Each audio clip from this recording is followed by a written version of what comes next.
Tour Guides. I'm Carrie. I'm Catherine. And I'm Bree. And today we are taking you on a tour of San Antonio.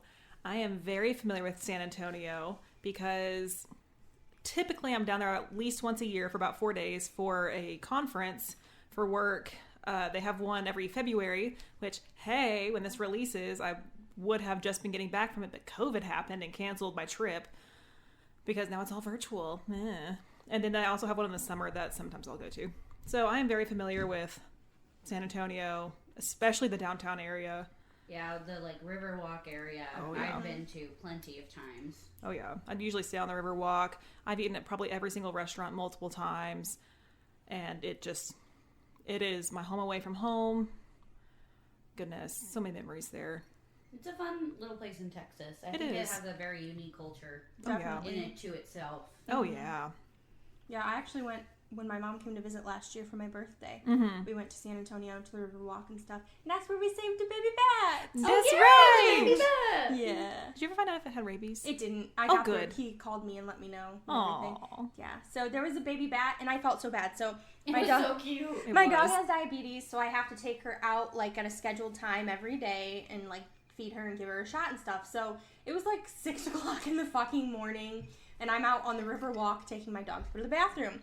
And I saw something on the ground, in the corner, and I thought it was a leaf. Mm-hmm. But I, did a double take. Well, I went, I was like, oh, it's a leaf. Went to bed. Mm-hmm. Came back out at, 9 to let her out again. And it was a baby bat. And its mama had, left it or something. Oh, it was laying there. Wow. So, and it was, daylight now. And they're fucking nocturnal. So, for my birthday, literally on my birthday, my mom and my sister sat with me by the baby bat until animal control got there. And could, take care of him and, make sure he didn't have rabies, but also, release him into a safe environment and all this other stuff. So we saved a baby bat for my birthday. Aww. And he was so sweet for me, but when the guy tried to, get him in the can to transport him, he was a spunky little fucker. He was screaming. Yeah, he was like, started flapping and shit, and the guy was like, oh fuck, trying to get him in the can, and I was like, yeah, he still got some spunk left in him. Yeah. He's a fighter. Yeah. Oh, Adorable. good. Yeah. So as you can tell, we all love San Antonio. Yeah, the food is amazing. Oh, yeah. I've literally gone and just gotten chips and queso and margaritas for a whole week. Oh, yeah. With no regrets. Oh, yeah. It's what more, you literally don't need anything else. So for our drink this week, I was so close to doing a margarita because literally what I would do, because it's convention, I get to meet and see all the people that I haven't seen before in a while. Not seen before. They're my friends. But go see my friends, and we would always, without fail, go get margaritas. So I'd have at least one, if not 2 or 3 margaritas at different locations every single day. Yeah. There for 4 days, do the math. Lots of margaritas. But margaritas did not originate in San Antonio, therefore I did not do them. But yeah, margaritas delicious. and chips and queso, which I have to be I can't really do the salsa because most of the places have cilantro in the salsa. But shout out Mi Tierra and their amazing bakery. But I have had them a few times, make special salsa for me. Be like, hey, I'm allergic to cilantro. And they're like, oh, we're making a fresh batch of salsa. Do you want some? We haven't put the cilantro in. Yes, please. Yeah, it's a really interesting Tex-Mex food culture that's different than I think Dallas and Austin and Oh, yeah. Fort Worth. It's very unique. Oh, yeah. And so, anyway, as I said, I did not do the margarita. Now, don't fret. I did find... Anita really wants me to pet her. Yeah, she's really needy today. Oh, yeah. Well, she was she put her mouth over my hand, not biting me, but I felt teeth. Uh-huh. And I was just like, what you doing? And so she started licking me and trying to get my hand up on her head. Yeah. So, Yeah. yeah. She said, pet me, wench. Yes. But, so I was very strategic in my drink this week because I wanted it to still kind of reflect a margarita because that's what I associate with San Antonio. And Zach got me that Texas Cocktails book by Nico Martini, which I still giggle at. His name was Martini. He wrote a cocktail book. He was destined. Oh, Yeah. yes. But this is called The Only Word, and it's from the San Antonio bar Brooklyn Night. Honestly, I had to get so much for this drink that it's worth it just to go to San Antonio to get this drink if it sounds interesting to you. Because we'll get to the ingredients. It was not a cheap drink. But also there's not much of a story here.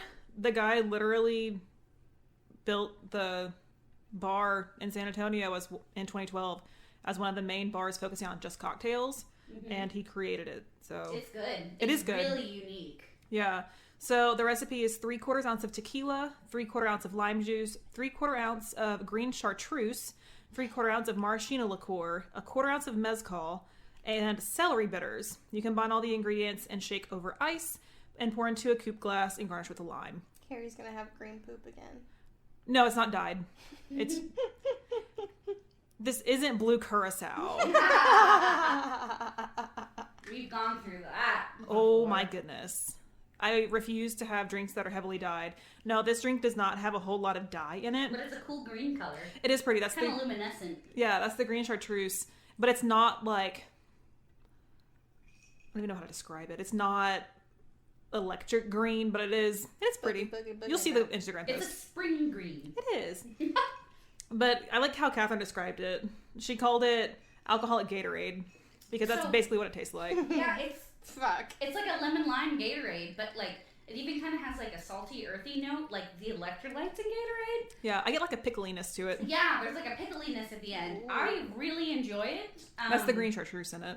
It's completely different than any drink I've had, and it's mostly alcohol, and it is so smooth. Oh yeah. It would go really, really well with chips, salsa, and queso. Yeah, it's good. I thoroughly enjoy it. Like you get 4 different flavor profiles, and you end with the celery bitters, and it's kind of savory.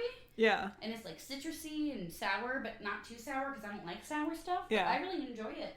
I'm super excited. I haven't tried it yet. Try it. Try it. I'm still drinking my coffee, but... No, but try Take it live. a sippy sip. Try it, Bree. God damn it. Try it You're live. gonna fuck it up because I want to drink my coffee too. We'll just drink both. Yeah. Oh, I do like that. Right? Well, it's luckily... isn't it? And like the mouthfeel is kind of Gatorade-y too. It's thicker than water. Yeah. Well, that's interesting because my drink for next week literally has you water it down, and when you water it down, it says it tastes milky, and I'm like, interesting. Ew. Well, I don't like it already. Oh, boo-hoo. I liked the last one that had eggs in it, and you know I'm against eggs. Yeah. On that. Y'all don't trust me. In drinks. You need to trust me with my drinks. Carrie, I always still drink it. I know. I just don't like that description at all. Is there water in it? That's why I said you water it down. No. Whiskey? Mm-mm. Weird. Water, whiskey, same fucking thing. You know what? This is my first week back since the COVID. I am still trying my best, okay? Okay. And speaking of trying my best, I tried my best when I made our meal. And Brie helped this week. Little tortillas. Shout out to Brie. So, the meal that we made was puffy tacos. So, puffy tacos are like an institution in San Antonio. I read one article, and she's like, I literally didn't know that there was other ways to make tacos because I thought that's just what tacos were. And so basically what it is you can have any filling. We did pretty traditional ground beef and tomato filling, and then shredded lettuce, tomatoes, and shredded cheese as a garnish, which is also pretty traditional. But what makes them special is that you use masa, like corn masa, water, make a dough, and I've never made homemade tortillas before. But That was so cute. I make tiny little tortillas. Tortillas. They were very cute. And Brie was my sous chef, and she did some mixing when I was heating up the oil, because what makes them puffy is that you fry them in oil, and it gets a layer of air in between the masa and creates big bubbles. And so I used a cookie tin and a paper plate and some spray canola oil to actually use that because I don't have a tortilla press. So literally I just sprayed the cookie tin and pressed it down on top of the masa. Yep. And it actually worked pretty well. They were did. almost perfectly circle, and they were they didn't stick, and they were the right thickness. And then you deep fry them in oil. And I only burnt one, and the rest were completely great. Yeah. And pretty delicious. They're very good. It's kind of like, you kind of get like a chip aspect on a couple of bites, but also like a chewy, soft flour, flour tortilla bite in other ones, even though it's a corn tortilla. So it's a very dynamic taco. It was reminds really good. me of the kind of chewier bits. Remind me of like when we fry polenta. Mm-hmm. Oh, yeah. Kind of like that. Yeah. It Because that's kind of what it is, Yeah. essentially. Yeah. It was It's so just good. really finely ground polenta, essentially. But yeah, it was really good. It was good. I'm back on keto now that I got past the COVID to try and get. This will probably be my cheat days for the podcast, but I only tried it and then ate a taco salad, so everyone knows the sacrifice I made because they were good tortillas. Yeah. But yeah, it was a very pleasant experience. I thought it was going to be way harder. I was very nervous because I have never made homemade tortillas. But It was they a were great. success. Yeah, it was a success. They were tasty. Mm-hmm. And Colin has officially claimed this as his favorite meal that we've had so far. So he's going to be posting a list of his favorite foods for 2020. Mm-hmm. And then we're going to start over again for 2021. So we'll post his food in order. So you'll get to see his food order in case you need the opinion of my husband, who is not particularly a foodie. But he does have opinions. Likes to eat. Yeah. So he'll eat anything. But this is the ones that he enjoyed. So stay tuned for that on the Instagram. I'm just going to make a cocktail book. We can make a Dark Side Tour Guide's recipe and cocktail book. That would be. But I need your fucking recipes, woman, because the recipe page on the website hasn't been updated in God knows how long. Brie, I literally make things from my heart. Cool. Well, you need to write that shit down and send it to me. When is the last time I used a recipe? That's Prior my to problem. Moscow, because I don't have I literally Moscow. don't. Okay, so here's my thing. I read a ton of recipes and articles about the food, and then I make my own recipe based off of what people say. I'm really bad about it. I'm so sorry. I have a tiny little rat in my heart that loves to cook. And Is his name Remy? Yes. I use him, and he guides my hand, and I make the food. Does he sing a musical? Yes. Perfect. Literally all the time. Remy. The two things in my heart are musicals and food, so it's just Remy in there. But Yeah. yes. So, I'm sorry, everyone. I promise you I make this, and I actually do make the recipes as authentic as I can with the variations of gluten-free and being in a different country. And yeah. So I actually do. I do a good job. Because most of the Tex-Mex food in Yeah. San Antonio are covered in cilantro. Yeah, so like I have to tweak things for our dietary restrictions and also availability and season Oh, yeah. sometimes, but yeah. Oh, yeah. But I do make them from the heart. And the recipes are in my heart. Mm-hmm. There's Prue yelling. Yeah, you can hear my kitten. She said, "Mommy." Yeah, so that's puffy tacos. They're delicious. Okay. History for San Antonio. Before the first European interlopers, explorers, indigenous peoples inhabited the area and called their village Yanaguana. Yeah, sure. These peoples included a Kuhultakan, tribe, the Paella. Hunters and gatherers lived in the area for thousands of years and prospered off of the warm climate, the rich soil, and the bountiful fish and game. On June 13th, 1691, San Antonio was named such after a group of Spanish missionaries and explorers stumbled upon a Native American settlement along the banks of the river. This was on the feast day of St. Anthony of Padua, so Father Damien Massanet, of course, named the area and the river San Antonio in honor of the saint. In May of 1718, the mission San Antonio de Valero was founded by Spanish Franciscan Friar Antonio Olivares. You may now know this as the Alamo, and that's all I'm going to say about that because Carrie will cover the Alamo later. Remember the Alamo. Oh, I'm going to say that so many times. Yeah. I have a good story about the Alamo, I'll tell you. Oh, yeah. Very young me. I've actually performed at the Alamo, like singing-wise. Yeah. But my favorite thing about the Alamo is when I was very young, my parents took us when we first moved to Texas, and I literally, walked in, and they're like, "This is the Alamo," and I was like, "No wonder they all died. This place is embarrassing." Because I'm from Philadelphia, where the forts and stuff are much larger and not made out of sticks. We'll get there. Don't knock the Alamo. 4th grade, Catherine was severely unimpressed. Continue, Brie. Catherine, you were always severely unimpressed. I was like, of course they died. Look at this. No, duh. It's like... Well, talk about it later. Quit being so judgy. I'm just a Northeastern girl, you know? My Texas pride will not let you not be impressed by the Alamo. Oh, man. Prepare to be disappointed. I will fight you. I will literally fight you. It's so embarrassing. People get so into it. Do you know the history of it? Yes. You know that it used to be much larger? Yes. And that literally all that we'll get there, never mind. Okay, in 1729, the Spanish king granted some land to a group of early settlers, and in doing so establishes San Antonio de Bexar. That's not how you say it, because there's an X there, but I just forgot. So I'm going to say the exact same thing. near the springs of San Pedro, the San Pedro Springs Park is founded. This public park is surpassed only by Boston Commons in terms of the oldest public parks in the country.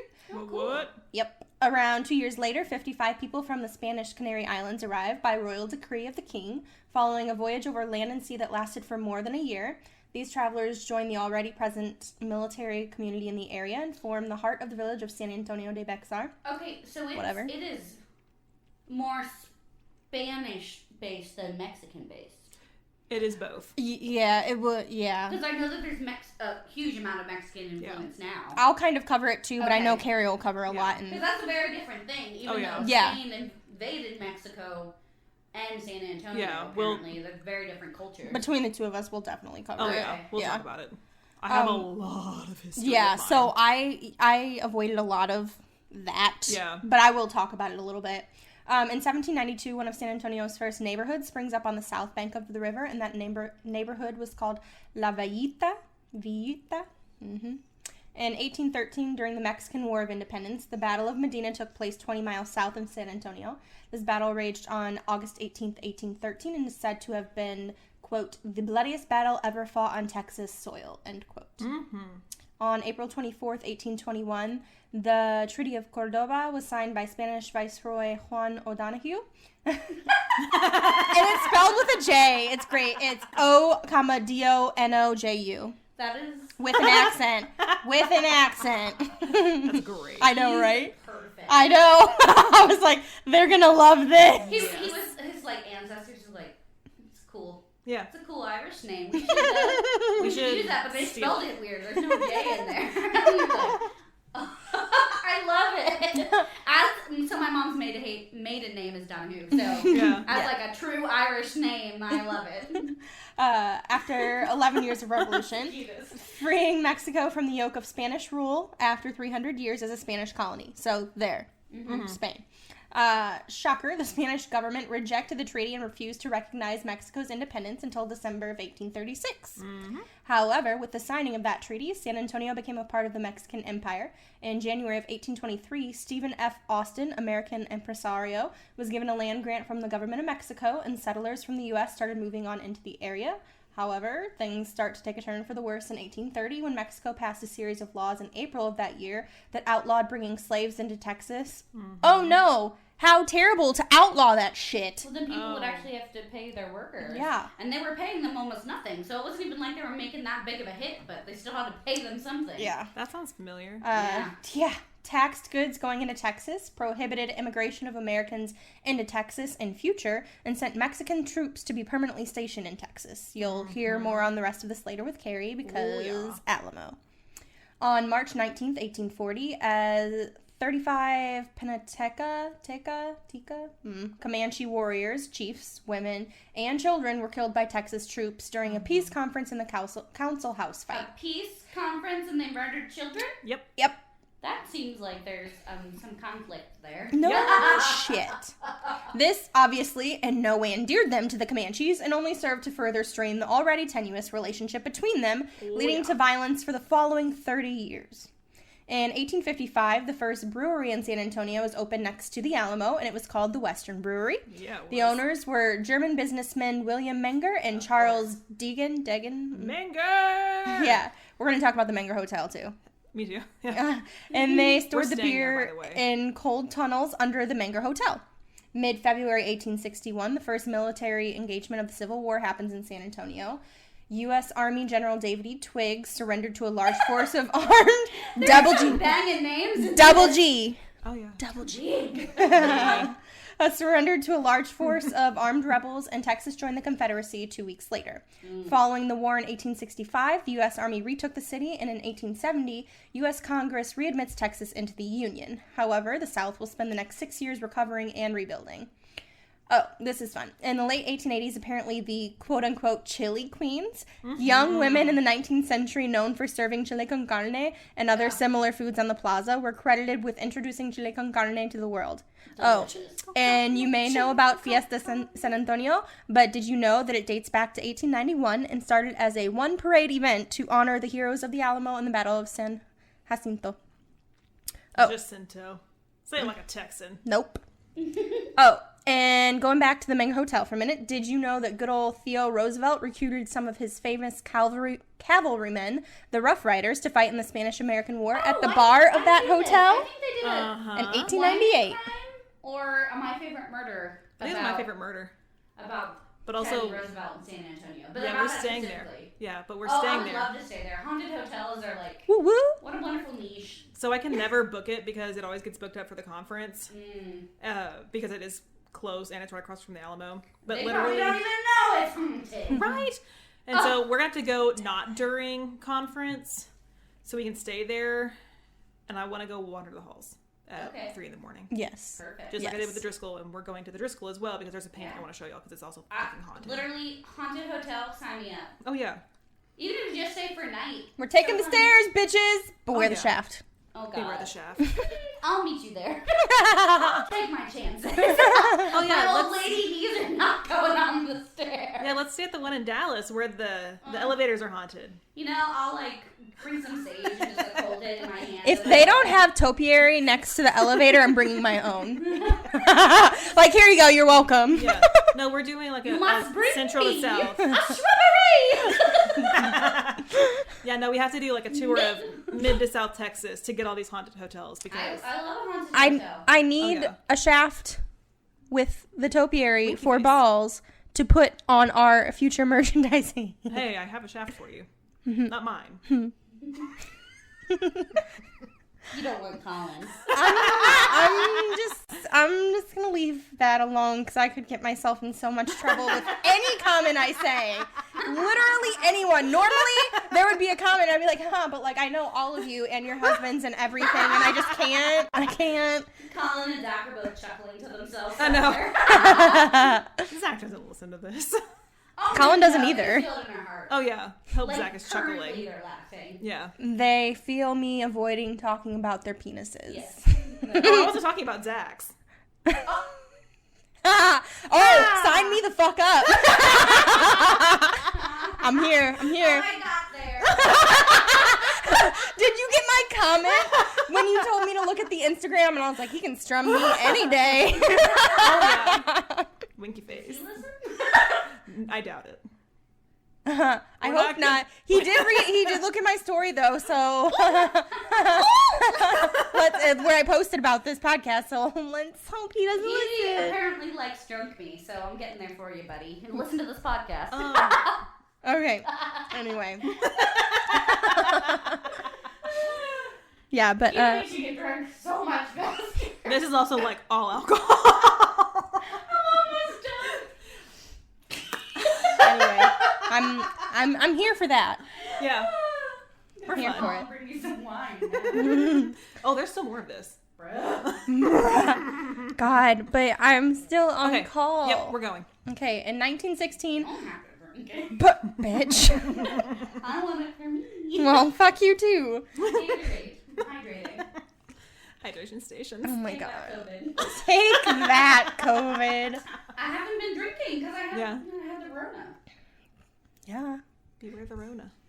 Okay, in 1916, Pearl Brewery, at the time known as San Antonio Brewing Association, was producing over 110,000 barrels a year, which made it the largest brewery in Texas at the time, as it outpaced Lone Star. Cool. Brewing beer specifically? Like a brewery Yeah. for beer. Okay. Yeah. In 1921, there was a big flood downtown that killed around 50 people, which led to some major changes in 1925 when the city approved plans for flood control.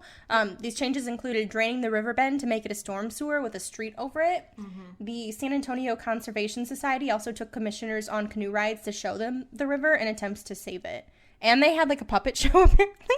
Oh my god, no, like, that's actually something that was kind of popular. Yeah. Like, and that kind of goes back to, like, medieval theater when people Yep. couldn't read. They would do plays to, like, spread awareness about certain things. And so doing, like, art like that, especially when it's aimed towards, like, maybe people who don't speak the same language and may not know what's going on, or to children who getting their awareness gets their parents into awareness. And so that's actually, like, a long-held tradition. They used to do to Bible stories for people who couldn't read the Bible themselves. So that's, like, a thing. Yeah.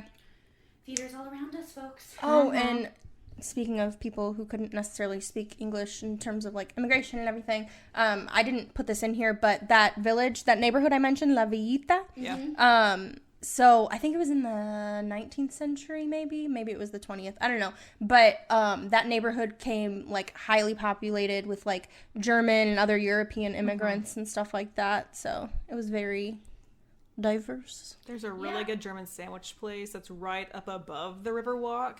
That's close to the convention center that I eat at all the time. I feel like San It's so Antonio good. was more like a northern city in the fact that the different, like, nationalities that live there really have their own sections, but also have sections where everything's mixed a lot. Oh, yeah. Like a northeastern city, you know what I mean? Because I feel like Austin and Dallas, there's, like, It's really everything's blended. pretty intermingled, because I feel like it's, like, feels more young when that happens, but I feel like San Antonio feels like an older city, even though it may not be the oldest, because it has, like, neighborhoods and things like that, like that we have in the Northeast. Yeah. Like distinct immigrant. And I feel like in South Texas, like the Czech, obviously Mexican neighborhoods, like in the valley and things, and then you have, like, Czech settlements still that are pretty popular, but Oh, yeah, because, I mean, West is, like, yeah, super Czech. but I feel like San We would Antonio always is, go to get kolaches, and they're just so good. yeah, like traditional kolaches, not like sausage kolaches. Yeah. But yeah, so it's a really interesting thing of San Antonio. It feels more like a northern city to me than it does a southern city. At the end of January 1938, Emma Tanayuka, who was 21 at the time, led around 12,000 workers in the largest strike in the city's history to protest the 20% wage reduction for pecan shellers. I know different places say it different ways, so I applied it both ways. The protesters were arrested, had tear gas used on them, and were jailed. However, the strike didn't end until the pecan operators agreed to arbitration. I know. What year was this? 1938. Wow. Yep, and it said most of the picketers were Hispanic women. Wow. Yeah, because that was I mean, a that's... job. Yep. It's a tedious hand job that people would push off on women and children. It's like the tiny hands were good for that. You know what I mean? Yeah. It's like the radium girls who made the watches. I was going to bring up Radium Girls earlier because, they need the tiny hands of women to do work like that. Yeah. In 1941, a lot of improvements are made to the Riverwalk, including the addition of walkways, footbridges, the Arneson River Theater, rockfall-lined banks, stairways also, to that street... River Theater was where the Miss Congeniality scene Oh, yeah! And so they... That's a fun tidbit. That is! So it was actually shot on the Riverwalk. Nice. And so you can still go there, and they'll still have theater productions there. Cool. The theater! And it's... Yeah, I mean, you can still walk up there, and, I mean, it's a whole thing. Cool. I didn't know that. Yeah. Stairways to street level and the restoration of La Villita. In 1968, the Tower of the Americas was erected to prepare for the world debut at Hemisphere 68, which was the official 1968 World's Fair. With this, the Institute of Texas Cultures was established and the Hemisphere Arena opened. On September 13th, 1987, Pope John Paul II celebrated Mass in the city with the largest audience at any one event in Texas at the time. 350,000 people were in attendance. And in 2013, the San Antonio River Improvements Project completed the Mission Reach. This transformed 8 miles of the river, reconnecting cultural and historical features through the San Antonio missions. And there was another word that I didn't remember how to say. It was something about an ecosystem, and it did good things. And Like the biosphere or something? I don't remember what the word was. It was like they had implemented, something, the words, I don't know. Okay. A new ecosystem. They made it better. Okay. Cool. Yeah. Apparently. That's nice. I don't Like know. the environment, save Yeah. the ducks are the only animal I think I've seen in San Antonio. They fish. Save the ducks and The fish. pigeons. Oh But all my the gosh, pigeons so had many Bumblefoot, and it was so sad. Yeah. Oh, yeah. Yeah. Pidge. And the ducks are bold. Oh, they are. So are the fucking pigeons. They were literally landing on our table eating our food. Oh, yeah. Little And fuckers. apparently baby bats. Oh, yeah. Oh, yeah, it's the best. Okay. You know about the large bat migration in Austin, right? Austin, yeah. Yeah. I went. I saw. I batted. Hi. They fly. And finally, in 2015, the Alamo Plaza Restoration Project began, meant to restore historical structures and build the more than 100,000 square foot museum with the estimated completion date set for the Alamo's 300th birthday in 2024. Yee. Okay. Well, that made... Yeah. Right. Yeah.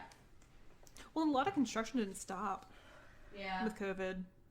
But funding will probably stop because they're not getting any revenue. But if it was already funded, then it, So, for lore, we got the devil going dancing, folks. hell Nice. yeah, two-stepping. Alamo. At El Camaroncito nightclub. Yep. Camaroncito. So apparently the devil liked to impress the ladies in the 70s with his slick moves. I know, it makes it better in the fact that it's in the 70s. The mustache in the 70s. Squirrel. It's Squirrel. incredible. Okay, so The apparently... mustache in the 70s was iconic. Well, and apparently it was Halloween of 1975. Oh, yeah. A handsome man dressed in all white. Oh. No, you can't wear white after Labor Day. Very much. It's Texas, though. Pussy Willow Dottie. We watched Serial Mom for the first time, and it's my favorite movie I've ever seen. If you have not seen it, if you listen to this podcast, it will match your sense of humor. Yes. 10 out of 10 recommend. Oh, yeah, we watched it last week, and it was fantastic. So good.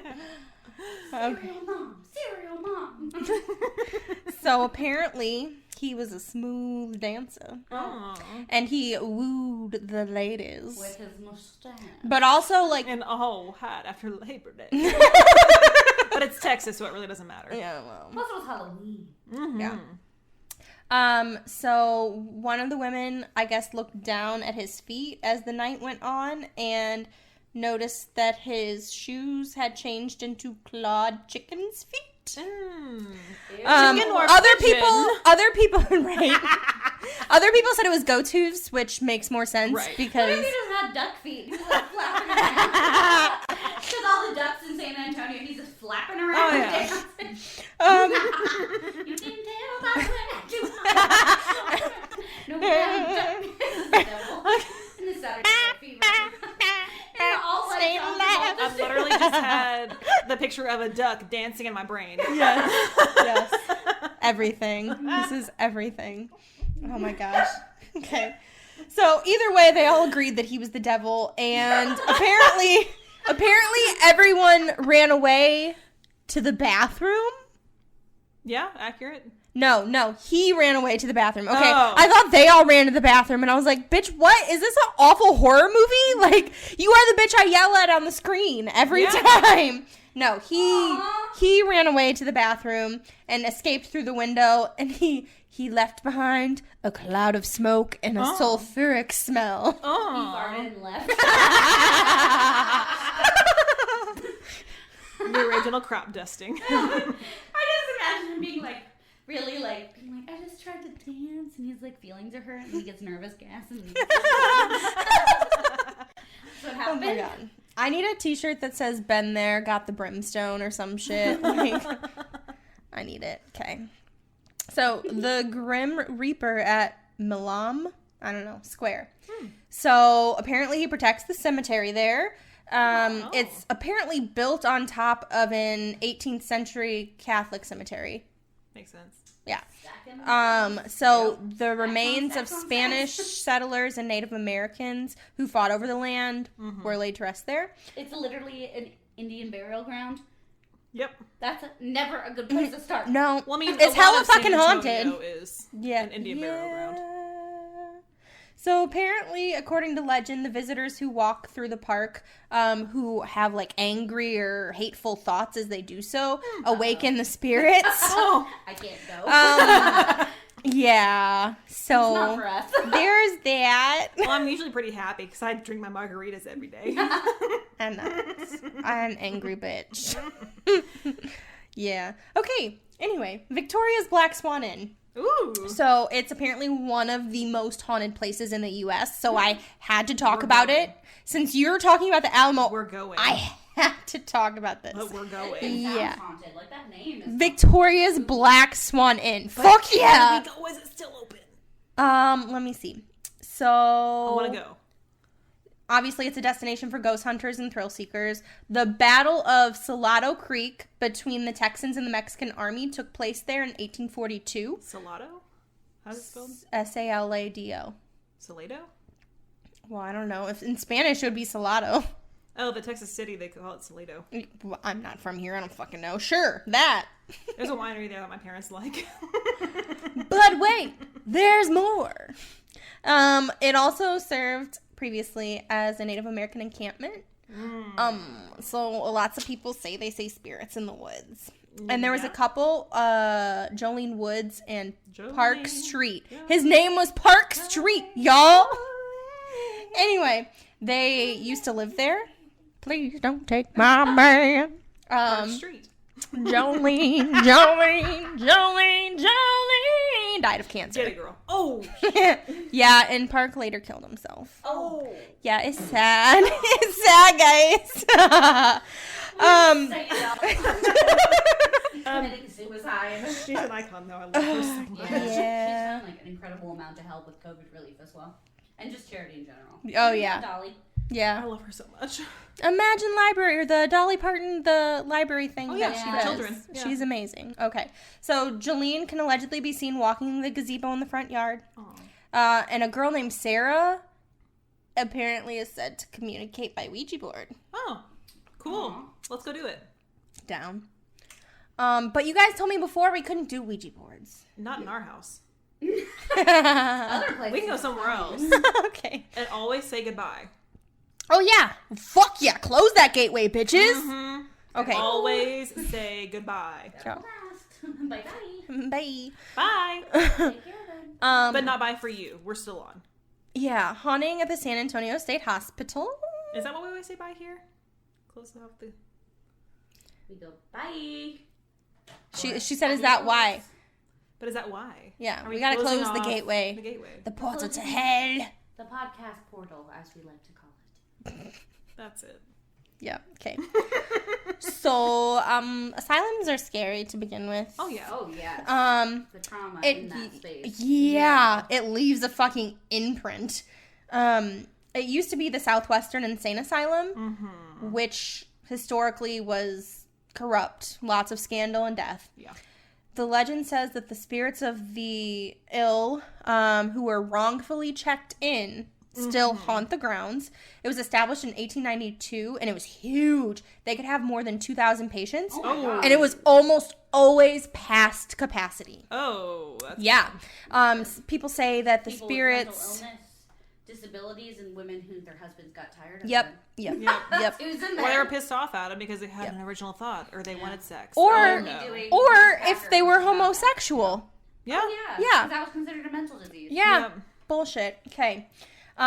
They say a lot of the spirits belong to those who mysteriously died while they were admitted there. And, you know, they haunt the shit out of it because, yeah, fuck you all. Yep. And there was major abuse that happened there Oh. during the 20th century. And so they're supposed to be there too, Yeah. which is heartbreaking. I mean, we're literally, the play that we're doing is literally based off a woman who was wrongfully put in an insane asylum. And then she sued Mm-hmm. and got laws passed so that they can't make or they can't have an adult go in without their consent unless they're proven to be a danger Mm-hmm. during the Civil War. It's really interesting. But like, Yeah, true? yeah, Okay. Based off true story, she literally sued her husband. Good. For Good. wrongfully putting her in there. Yeah, it's a whole big thing. It's really interesting. It's called Mrs. Packard. Elizabeth Packard. She's a real woman. Yes, I know that name. Mm-hmm. Interesting. Yeah. Apparently people saw Bigfoot at Kelly Air Force Base. Oh, yeah. In the 70s, of course, because 70s. Everyone was just on acid. That's why. They're on whatever that drug was from last week. If y'all could see my face. Oh my god. Yeah, so they reportedly saw him numerous times in the San Antonio area from November 1974 to August It 1976. was probably just a big hairy man walking around. And apparently 2 of the sightings happened near Kelly Air Force Base. One witness said they saw a 7-foot-tall brown figure run out of their backyard, and a few days later, their neighbor saw a creature sitting outside their home. Oh. That motherfucker just chilling. Like, Yeah. I ain't scared, Rosie. Okay, there was murder at the Sheraton Gunter Hotel. And I'm saying it Gunter. It's not Gunter. I'm saying it Gunter. Fuck you all. It's Gunter. No, it's fun. Okay. This is Texas, though. Fuck off. Gunter. Bye, Texas. Bye. Okay. Just like the city. Room Gunter. 636 at the Sheraton Gunter Hotel. In February of 1965, a man checked into the room under an alias of Albert Knox. He checked in alone, but he was seen with a white woman.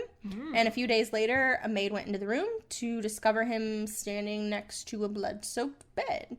My question is, like, why did she just enter when he was just standing there next to a blood-soaked bed? Housekeeping. I know, but did he just like, sure, come the fuck in? I'm Probably standing didn't next to a say murder anything.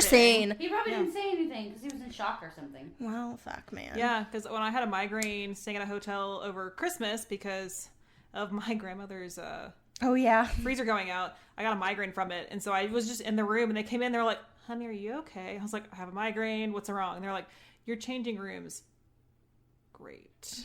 And so I had to pull myself out of bed and switch rooms. And then my husband left half of his things there and we had to go back. He always does. Right? That's when I was like, do you have your wallet? Do you have your sunglasses? Even though it's 10 o'clock at night. Do you have your phone? Do you have your rings? That's literally what I said last weekend. Yep. You have your hat? You have your watch? You have your rings? You have your phone? He leaves Got your wallet? everywhere. Yeah, Got he your car literally left keys? his toiletry set back. And I was like, seriously? Okay, well, Vato then gathered up the sheets and ran past the maid. Oh. So, But it would soak through the sheets, like into Yeah. the mattress. He's clearly nuts. I don't know. Right. But, so the employees then discovered after investigation that the entire room was covered in blood. He's like, Oh. out of sight, out of mind. I was taking these sheets. Like, Fine. There's like blood everywhere. No. Wait, it gets better.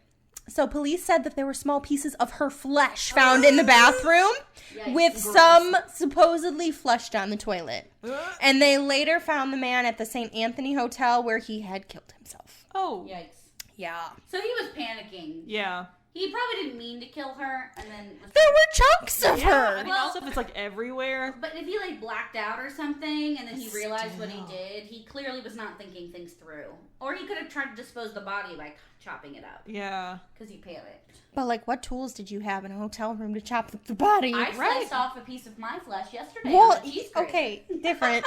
My knuckle is gone on my thumb. Okay, Catherine, I don't think he used a fucking cheese grater. That would take a hot ass minute. I'm like, goddamn.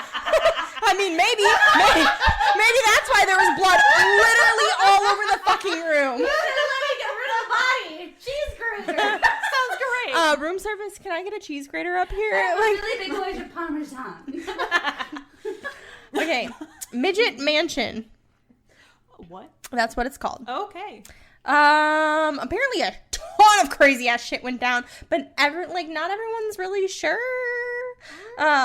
So they still come up with a bunch of different stories. Of course. It's also known as Gillespie Mansion. The urban legend, it got the pop culture name because of how it was built, with low-hanging fixtures and ceilings made especially for a couple, like a little people couple Yeah. that lived there. And this is what it says, I'm quoting, non-little people children. Oh. So the rumor goes that the father went batshit crazy one day and murdered the whole family. Okay. Oh. Yeah. And then the house was vacant for like decades. And there were apparently a bunch of ghosts seen there, Yeah. but you can't go see for yourself because the South Texas Blood and Tissue Center now stands where that once was. The irony. I know! Like, fuck, folks! They were like, it's already haunted. We might as well just do all of our shit here. Yeah. Yeah. Blood and tissue? Great. Poor phlebotomist. They're It like, seems like a family annihilator. yeah. Man. The fang-toothed toddler. So it's Catherine. I literally had vampire fangs until I had to get them filed down medically because I'm genetically missing 2 teeth, and so my canines moved forward and elongated. So when I was little, my fangs would like poke out over my teeth, like my bottom lip. I'm like a little sad they're gone, honestly. Like part of me wishes I still had them. Yeah. Yeah. But I saw this story and I was like, we'll have to include this. It's Catherine. literally had to get my teeth filed so I didn't look like a vampire. Yeah. But apparently they found the toddler in the middle of the road. Oh, no. So here's allegedly what happened. There were a group of young guys driving down Old Parcel Road. The driver saw something in the road. It looked like a toddler. They thought the toddler was hurt because it had blood around its mouth. Aw. Swerved, missed it. The friends argued back and forth about whether it was a toddler or not.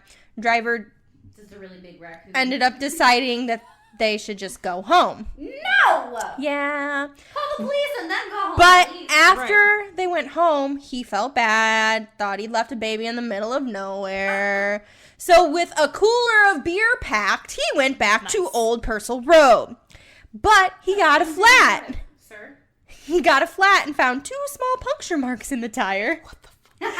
After he replaced it, he just hung out in his car for a little bit, opened up a can of beer. The baby was Apparently it was a case of Tires. Lone Star, in case anyone, Of course it was. thought Beer. as he was drifting asleep, he was fantasizing about his special lady love. And woke up to find the fanged baby in his lap with a bloody mouth and shirt. Oh. So he felt a sharp pain in his neck and realized that the baby had bit him. I know. I know, right? Right. Nom nom nom nom nom. Yeah. Probably bit his tire too. I The mean, baby said, my teeth hurt. I'm teething. I know. Chew on his tire. I'm hungry. Yeah, I'm hungry. This is the baby. Okay. Me finding baby vampire immediately being like, mine. Yeah. My child. So the ghosts of the Chinese graveyard. Did y'all play Ghosts in the Graveyard when you were little? No. Yes. Carrie's not our level of fucked up and twisted. Texan. I just am prideful in all the things that I do. So you didn't play Ghost in the Graveyard? I don't even know what that is. Maybe it's a northern thing. Maybe. It's a game. What is it? You play it in like pitch black and you have to it's like hide and seek but in pitch black and Like cops and robbers? no. Like it's hide and seek but in pitch black. Like cops and robbers. But there's no flashlights. We didn't play with flashlights. Regional differences in games. Yeah, but also we didn't it wasn't like, oh, you're a cop, you're a robber. No, it's just like, Every man for himself. yeah. Oh. It was a bloodthirsty game. And it's better if you play it in a cemetery. I'm gonna tell this story. So my mom, when she was in college, the bar strip and back to campus, the easiest way to go is to pass through like an old graveyard. And it's Pennsylvania, so it's like an old graveyard. Yeah. And so they'd all get drunk and like have to walk back from the bar. And my mom would hide behind the tombstones and grab people's ankles. Leslie. Yes. College mom was wild, but she's so small. She just like hide behind the tombstones and scare people as their drunk asses tried to walk off. That sounds like your mom. Solid. Nice. Yep. Fun story. Nice, Leslie. Yeah. Okay. Ghosts of the Chinese Graveyard. There has to do with a lost forbidden love. Oh. Okay, so the Loma China Cemetery and the Guzman Burial Ground.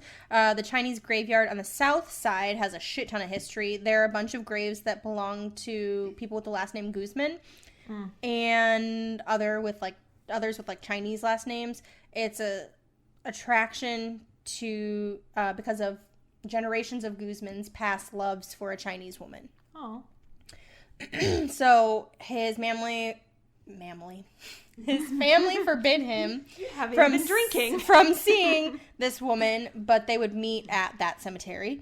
And one night when he went to meet her, he and his horse were struck by lightning. Oh, shit. That is literally an ill-fated Right? relationship. So That's not even fair. apparently she was so heartbroken that she committed suicide at his grave. Oh. The family felt so bad that they buried her alongside him. Good. Oh. Yeah, and some say they've seen a specter of a 7-foot tall woman at the cemetery, but it's tall woman. unknown whether it's the spirit of her or someone else. And legend says that if you park near the front at night with the car shut off and the windows rolled down, this sounds like Zodiac, God. Right. You might have, a little spiritual experience. You flash your light 5 times and you hear voices, and you might even see the apparition. If you don't hightail it out of there, the woman that I just spoke of will allegedly walk over and grab your arm. Oh. And they also said that supposedly this is where the donkey lady is buried, and we're going to talk about her next, and that she can be heard screaming. Oh. So, the donkey lady, there are a few different versions of this. A lot of people in San Antonio know this story. I've heard this story. The Donkey Lady Bridge, it's really easy to find the bridge, but, anyway. So, they don't know exactly where it came from. Some say that it started with a farming family that lived just outside of San Antonio. The farmer apparently set fire to the home and murdered his children, and it left his wife horribly disfigured. Her fingers were melted to stumps. She made it look like she had hooves. And the skin on her face was so charred, it gave her like an elongated donkey-like look. Yeah. So, grieving the loss of her children and the betrayal of her husband, she haunts Elm Creek and torments the people who try to cross the bridge there. But another version said there was the family living here, and this guy came, a stranger, and he was, like, beating their donkey. Oh. Until they chased him away, but later that night, he came back and set fire to their home, and it killed the farmer and the children, but again, the mother escaped, but she was horribly disfigured, giving her a look of a donkey, and so she chased him away and fell into the river, but her body was never found. Oh. Yeah. People will go to the bridge to see if they can catch a glimpse of her. Some people feel like they're being watched, but other people say they, seen something. Some people say they've even seen a creature with, a donkey's face screaming at them from the window. I just was my grandmother. Oh my god. She's screaming in the window. From the window, and later found hoof-like indentations on the car. And a lot of people say they can hear hoof claps when they visit. Oh. And the best way to get her attention is by honking the horn. Oh. So that's that. The Hubner onion. Oh my god. Favorite scene in the proposal. Yeah. Betty White is Happy a fucking birthday. gift. Betty White just had her birthday. Yeah. Recently. Love her. Happy birthday. She's never allowed to die. No. She's gonna Fucking national treasure. Oh, yeah. She better outlive me. She's amazing. I She know. will. Ugh. I'm not worried about it. She's eternal. I love her. Okay. Hubner Onion Homestead. Apparently it a ghostish. A tragic death happened here. Joseph Hubner, an Austrian immigrant in the mid-1800s, apparently mistook kerosene as whiskey. Oh! Yeah. Yikes. Yeah. How drunk were you? Pretty drunk, clearly. Ooh. So apparently he's a restless ghost. He walks the grounds of the homestead. This area actually has a lot of history. It served as his home and a stagecoach stop for those who headed out west. And you can still see the homestead today, or at least you could at the time of this article, if you drove down Bandera Road. So, yeah. And then the last one is the Devil's Bridge. Yeah. Bro, so I'm watching Hinterland, which is a Welsh crime show. Yeah. It's really good, and the whole first and third season revolve around a Devil's Yep. Bridge. Yep. But it's in Wales. It's a common thing throughout the world. Yeah. The Devil's Bridges. There's one in San Antonio, like I said. It's not far from Mission San Juan. It's a bridge around 2454 East Ashley Road. That mission is also haunted, but it's not quite as haunted. They say bridges like this were built by the devil himself. Some say, on the other hand, the name came from supernatural happenings that happened there. Yeah. They say they've seen spirits of Native Americans who were settled on the river back in the day. Others hear creaking ropes that said it was a pastor who hung himself after all of his parishioners were killed during the Spanish Inquisition. Yeah. There's a ghost hunter who said they had a recording of a disembodied spirit saying, "I'm here," and another saying his name was Melvin. And others say they've seen white smoke-like spirits and smelled like rotten egg smell, so sulfur. Yeah. But supposedly if you drop a rock from the bridge, you won't hear it splash in the water because they say a little girl catches it. Yeah. So, that's what I got. Awesome. All right. So the Alamo. This was just too iconic not to do. I was honestly really close to doing the Menger or the Crockett Hotel, especially because they are so close to the Alamo, but there's so much overlap with some of the ghosts. I'll end up mentioning them a little bit, but hopefully when we get down to San Antonio just to stay and do some ghost tours and things, we can cover them then. Wink, wink, nudge, nudge. Hey, let's plan this trip. Since history isn't technically my section, I'm going to try to be as brief as possible, but I did warn Bree already, as mentioned earlier, that this is going to be hefty, and I am a Texas girl through and through, so my pride will definitely be coming out, and oh yeah, I do thoroughly enjoy history. It's not something that I'm good at particularly, but the history of the Alamo has been so beaten into my head. Most of this was from memory, and I have my sources just to fact check myself. They made sure you remember the Alamo. Oh. Remember the Alamo, remember Goliad. We killed them at San Jacinto, period. So, Texas has a whole class on Texas history. Multiple classes, because I had one in 4th grade, one in middle school, and one in high school as well. I've never had a state-specific history. Nope. So, yeah. It's very interesting to me that that's an actual class. Oh, yeah. Well, it's just there's a lot of history there. And I'm not saying that other states don't have rich histories, but... I'm from Pennsylvania. Oh, I know. The historical state. But we have had 7 independent flags flown over us. Just, not 7, goodness. 6. Hence our 6 Flags Over Texas theme park. Yep. But yeah, that's where the 6 Flags theme park came from, was the fact that we have had 6 independent flags flown over us. Also, Texas was its own republic, so we get to fly our flag at the same level as the American flag. Fun fact, for those who did not know. Also, I'm going to try to keep this as PC as possible because I am going to talk about Mexico a lot, and as we've learned recently, there are a lot of racists in our country. And when we say remember the Alamo, it's a battle cry to help Texas morale when we were fighting the Mexican forces at San Jacinto. This is not a boo-hoo, I didn't get my way bullshit that we're living right now.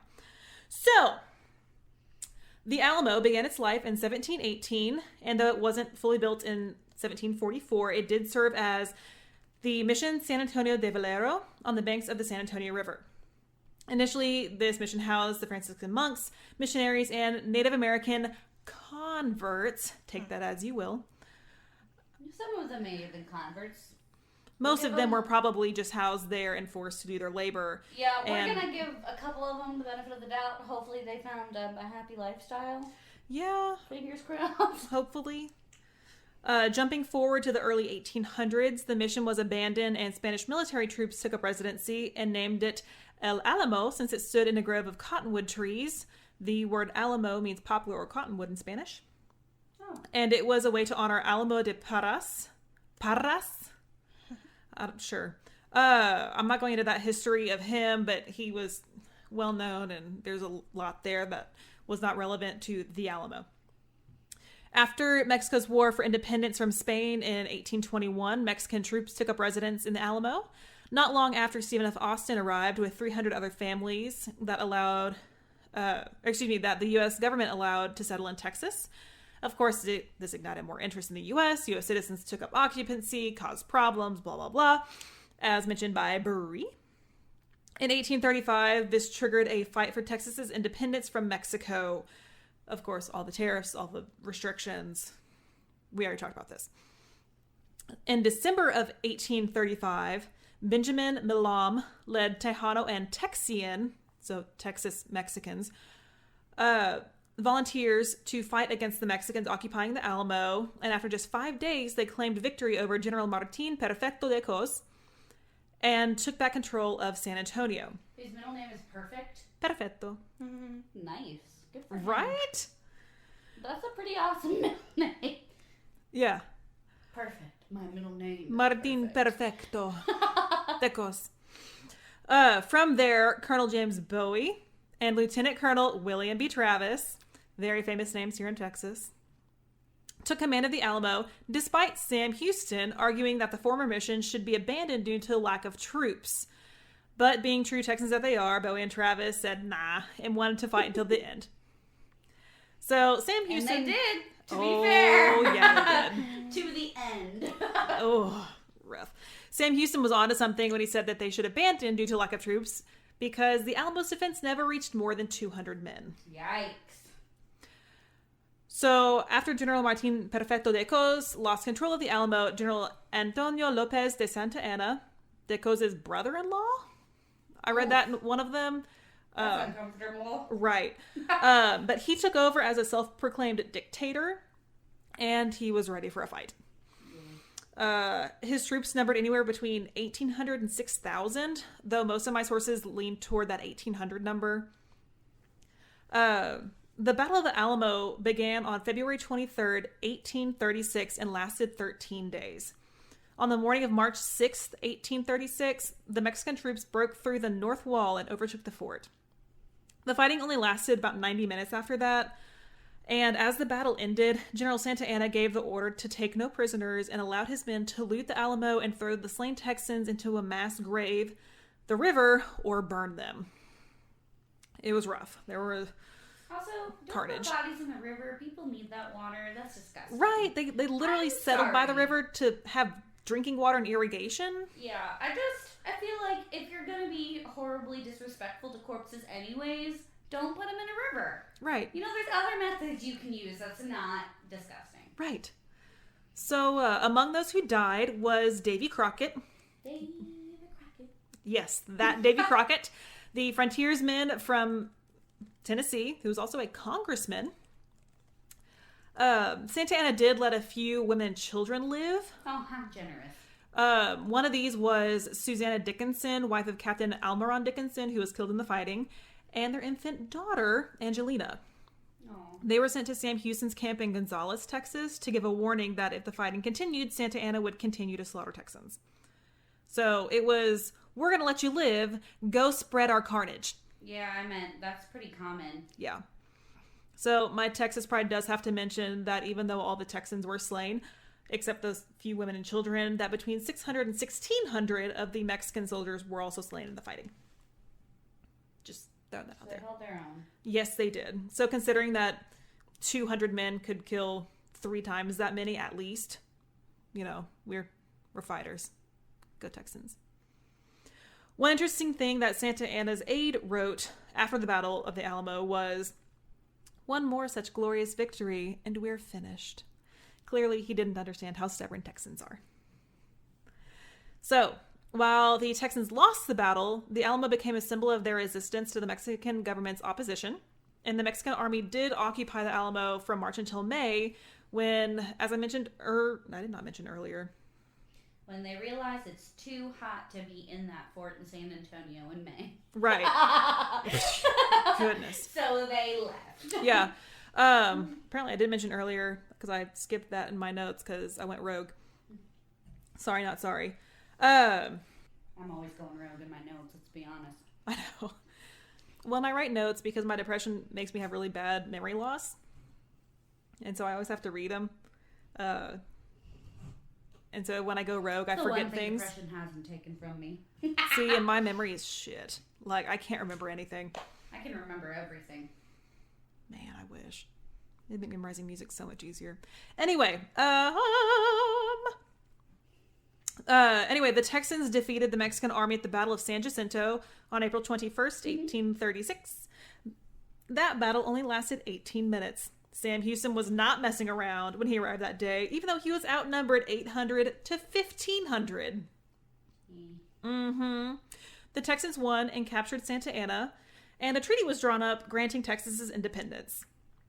In May of 1836, so going back, they occupied from March until May, Santa Ana sent a message to the troops stationed at the Alamo to destroy evidence of their battle on the way out. So obviously he did not want people to remember what had happened there. Forget the Alamo, if you will. Fight me, said the Texans. But obviously their mission did not succeed because we still have some iconic buildings, that being the chapel, or the shrine, as it is called in a lot of historic artifacts, and the long barrack. So yes, what you are seeing in all of your iconic pictures of the Alamo is literally just the church. That's it. Fight me. But you can also walk where the walls were, and it's still pretty tiny. But there's also so much else there. I'm just saying, I understand militarily how it was defeated. Well, I mean, it also lasted 13 whole days. Being Yeah, constantly... and that's what makes it important. Yeah. But to be fair, We're also just stubborn. no one is surprised that they lost, including the people who chose to die there, because they knew that was going to happen. Well, I mean, they were also severely outnumbered. Yeah, that's what I mean. I mean, they knew what was going to happen. Yeah, so I mean... I don't feel bad saying it. Right. It was, I mean, at least 8-1, if not more. Yeah. So... They did have the higher ground with the walls, but that's about the only positive they had. I mean, it was initially built as a mission, not a fort. Yeah. It was then turned into a fortress. But even still, like, it wasn't meant... For battle. Right. But it's still so beautiful. Anyway, in 1845, the United States annexed Texas and used the Alamo as an army reserve, housing troops and supplies there. They also started a restoration project, but then the Mexican-American War broke out in 1846, where the battle cry, "Remember the Alamo," was revived. Fun fact. The state of Texas purchased the Alamo grounds in 1883, and then in 1905, the Daughters of the Republic of Texas, there we go, took over and managed the property until 2011, when Governor Rick Perry turned it over to the Texas General Land Office. I got an award from him. Really? Yeah, a reading award in elementary school. I have a picture with him. That's nice. Yeah, I didn't know who he was. I was in 4th grade. That's fair. He's like, "Here's this academic award." I was like, "Thanks." Cool. Thanks. Governor Rick Perry. Yeah. It was when I lived here the first time before we moved back to Pennsylvania. Yeah. My picture, I am in a horrific sweater. And, like, I am chunky. And it's, okay, if anyone's surprised that I'm slightly gay, it was a black sweater with a rainbow heart on it. I feel like that was really popular, though. Yeah, I was just, showing my pride. Yeah. Before I even knew what pride was. Sexuality was. Yeah. Not even pride, just sexuality at all. Yeah. No concept of it. I was like, I read a lot of books, that's why I won this award. Yes. So the modern footprint of the Alamo is about 4.2 acres. And if I remember correctly, and I'm fairly certain, like 99.5% certain, there is something in the construction codes of nearby buildings that it can't cast a shadow on the chapel. Oh yeah, I read that too. Yeah. And so I can't remember exactly. I think it's between some certain hours, something there. But there was a building code to where the surrounding buildings could not... San Antonio has a lot of, like, superstition and lore around it. Even Oh, my yeah. murder case, who was a real dude, is still, like, tall tales, folklore, romanticized. I feel like San Antonio loves to romanticize things. Oh, yeah, absolutely. Well, and, like, going into that, to commemorate the impact of the Alamo that it had on Texas history, there have been movies. Shout out to the 1960 movie starring John Wayne as Davie Crockett. Some TV series, and even postage stamps. The Alamo has become an iconic symbol of Texas and the courageous men and women who fought for their freedom. And the Alamo isn't on the iconic Riverwalk, but it's a short walk if you cut through the mall. And yes. across from the Ripley's Believe It or Not Museum, which I have been to them all over America because I enjoy them thoroughly. Oh, yeah. So, when we're at conference, we always cut through the mall just because it's there. Although all the students eat at the food court, we're like, Oh, I want to see you. I know. We see you all day. Go away. But it's cheap. And so we'll just walk through the mall. And if you go through, there's a little alleyway. And then there's the Ripley's Believe It or Not. And you just look forward and, oh, look, there's the Alamo. The Chavo's right outside there, too. And there's a Maria Mia that has really good margaritas. Delicious. Not like I drink there every time I go. It's also cheap. They have a Spider-Man margarita that if you... That's so fun! Do you hear the sound I just made? It was pure joy. But if you mix it up, it's like this grayish purple color. It's kind of gross, but it's delicious. Like, it looks disgusting, but it's really good. There's also the Margaritaville right over there. And so shout out to the bartender that gave me free drinks because it was me and like 3 other girlfriends who were sitting up there with all these gross men, but it was the bar and there were no tables open. And she was like, hey, I just mixed up this drink because I could. That's the key. It is the key. There. Oh, yeah. Clean. She. And she was like, oh, yeah, I just mixed up this drink because I wanted to try something out. Do you want it? Yes. Hell yeah, I want it. Thanks, ma'am. Thanks, queen. Appreciate you. Thank you. So that was a fond memory that I have in my brain. All right. On to our favorite part. With all that fighting and carnage, there's no surprise that there are a shit ton of ghosts here. Lingering spirits? One source called it the Bermuda Triangle of the Southwest due to the amount of paranormal activity that occurs here. Name. Right? Oh my God. Someone should get a Bermuda Triangle tattoo. I'm just going to get a triangle. Just like... And yeah, be like, yeah, it's Bermuda Triangle. It's a hot spot for paranormal activity. It's just San Antonio. And just like stare at someone. That would be an amazing tattoo. Please get a triangle. I'm going to do it. It's just on my forearm right there. Opposite my book tattoo for Matilda. Also, what they made gay people wear during the Holocaust, a big triangle. Aw. Was homosexuality. Aw. Mm-hmm. So in addition to the 1,600 Mexican soldiers at least, and the 200 Texans who were killed at the Battle of Alamo, and buried in mass graves or burned. Or thrown in the river. Yeah, they probably floated though. Well, and all their body fat decomposed and made soap. Yeah. Disgusting. High quality soap. Fight Club. Kind of want to vomit. Thanks. Anyway, there's an old cemetery that lay under the Alamo Plaza, which is still there, that was used by the mission from 1724 to 1793, where it's estimated that 1,000 people were buried. Yeah. So one source said that it wasn't unusual for construction crews to find bones and skulls while they were excavating to start construction on the surrounding buildings. Of course. Yeah. So literally all of San Antonio is just one massive cemetery site. Well, it's been populated by a large group of people for a long period of time. Of course, there's bones everywhere. Oh, yeah. It's like in England, I love the articles where it's like, laying pipe for a new cell phone tower went directly through the body of an Anglo-Saxon woman.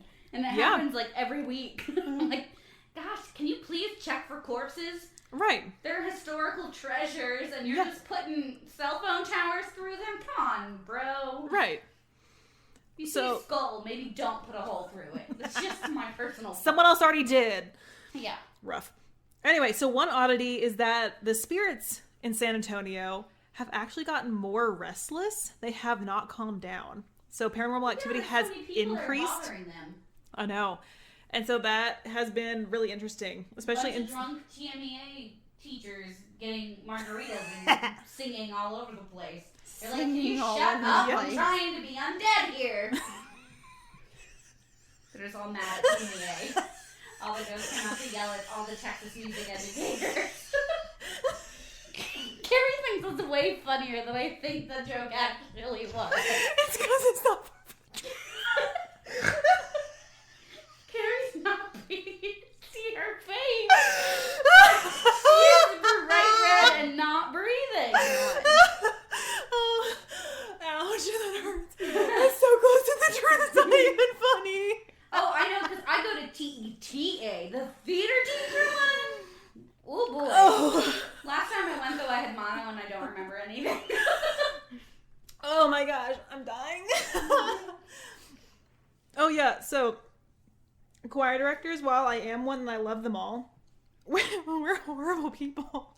And we're just like, oh, we're just going to sing, oh, honey, that was out of tune. Oh, I know a couple choir teachers who 100% do that there, and then I know a couple who are like sweet, perfect people who are pure and probably very uncomfortable by everyone else doing that. Oh, yeah. I had a professor who we could literally hear the mini bottles chinking in her bag. And we're like, are you sure you should be carrying all that? But yeah, no, I wait until I get to the restaurants to drink. But no, we all get drunk and we start singing in the middle of the Riverwalk. Oh, I know. Yeah, and we're trashy and it's great. But we also... do fully choreographed numbers. Oh, yeah. Oh, yeah. 5, 6, 7. Yeah, so they're probably just pissed off that all the music directors are doing shit and it just... They hate TMEA. They're like, well, also the rodeo's usually in town at that point, so it's just a whole bunch of rowdiness. I would hate everything. Yeah. Ghost. Well, one side story, and I don't know the kid's name, but I was walking with my friend, and we were going to get dinner. And we were walking under one of the bridges. Also, shout out to the Selena Bridge from her little scene, and yeah, shout out, love it. Walk across it multiple times a year. But no, we were walking under this bridge, and this child comes up to me, he goes, "Rah!" What? Yeah, kids are weird. Rah! I'm just like, what do you want from me? He's like, you're supposed to do it back. And I was like, no. See, at the theater teacher convention, we'd be like, "Rah!" Like, well, it was obviously like this child, and I was still wearing my badge from the convention, so obviously, I was a teacher. And I was like, what is wrong with you? And he's like, you're supposed to do it back. I was like, raw? He's a theater kid. Band.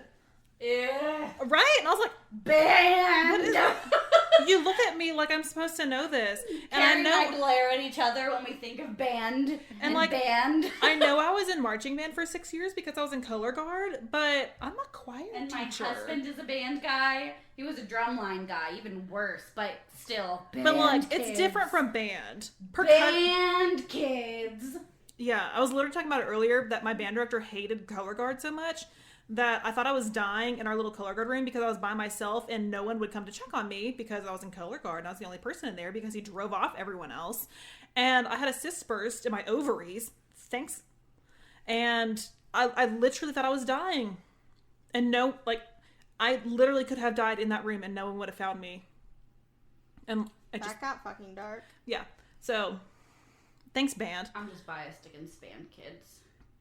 I And love for my color students guard. who secretly found this podcast, do not share that information because I know you think that too. I have no shame. I have band friends and they... I know. Yeah. Anyway, while inside the Also, shrine... don't listen to this podcast. For real. Wait until you graduate. Wait until you graduate and turn 18. Then please listen, subscribe, and donate to our Patreon. That we don't have. That we're working on. Are we? I don't know. Paperwork is so confusing. And money. You know what's not confusing? The overwhelming feeling of melancholy and depression that people feel while inside the shrine. Wait, bring it back. All the time. Trying to bring it back. After that little rampage. Anyway. So... We had to complain about band kids. Yeah. Because Bree's like, I'm not a teacher. I don't know what you're talking about. yeah, okay, we acknowledge all musicians are weird. The choir directors because they sing everywhere. And you can kind of point out the band kids because they're just kind of awkward. And you're like, band, yeah. And then the orchestra people are like... The orchestra people are better than all of us. Oh, I know. The orchestra people are the people who are going to make it. And the theater kids are, crying in a corner. Oh, yeah. But we're also phenomenal. Oh, yeah. This is going back to where we were before. I know. I had to get her off my lap because my hip She hurts. ran into the wall. Baby fajita. Speaking of, that's what I always ate in San Antonio. Hi, honey. Okay. I've stretched out now. You can get back on my lap. I'm an enchilada girl myself. I couldn't eat a lot of their enchiladas. You can come back up. Okay. Anyway, going back to where we were before we got off track. While inside the shrine, guests are overwhelmed with a feeling of melancholy and depression, and many have said that they began crying, even though they wouldn't typically do that sort of thing. I cry at historical places constantly, so Yeah. all the time. Well, I mean, one description said that they felt powerless against the emotion. And I was like, wow, that hits. Texas is fuck, man. Oh, yeah. Texas. Reach Texan level 1000. Crying Texas, at the y'all. Alamo. All right, now as we get into the nitty-gritty of ghosts, keep in mind that the original mission was much larger than the plot of land that we see today. Many of these ghosts are not only seen from the Alamo, but also at the Minter Hotel and some of the surrounding buildings. There have been some unfounded reports of spirits seen in the basement of the museum, that is the shrine. I would assume this is by employees because you don't get to go down into the basement. No, yeah. I didn't even know. Like, basements are pretty uncommon in that type of soil, so. Right. Like, there's typically not basements. It'd probably have to be added later, and I'm like, That's why I said it's kind of unfounded. Maybe it was like a cellar type situation that they turned into a basement for storage. But then it would just be for employees. And yeah. I'm calling BS on that. Employees have a lot of insight, though, because they're there when no one else is and stuff. Yeah, but compared to the other things that I've seen, come on, Fajita. Yes, baby girl, I see you. Oh, honey. Hi. Go, Fajita. Yeah, she wants to snuggle. Mwah. Yes. But yeah, so some have said that they've seen ghosts down in the basement that I'm kind of calling BS on because it'd just be the employees, but it wasn't saying employees, it was saying guests. So I'm like, And then another one was that they've seen the spirit of John Wayne shouting lines from the movie. And I'm like, I wish. That's amazing. I know, like, I'd be okay with seeing John Wayne, but also, Weird. he wouldn't do that. He's had so many other iconic moments and scenes that I just... If anything, he's haunting a lot in Hollywood. Right. Like, he's not in San Antonio hanging out. And so I think this was just people psyching themselves out and being like, no! Anyway. All around the old mission, there have been reported disembodied voices, anxious whispers, and moans. Thanks. Yeah. Some have heard phantom footsteps, while others see the spirits. Some are on their blueprint. So we've talked about, like, blueprint spirits before, right? Mm-hmm. Where, you know, they have to walk. Yeah. Right, they walk the same path. And so they're going through walls and especially like nearby buildings, especially in those hotels. An unknown guard has been seen on the south roof, particularly when it's cold and raining. One fun story is that... Once a year.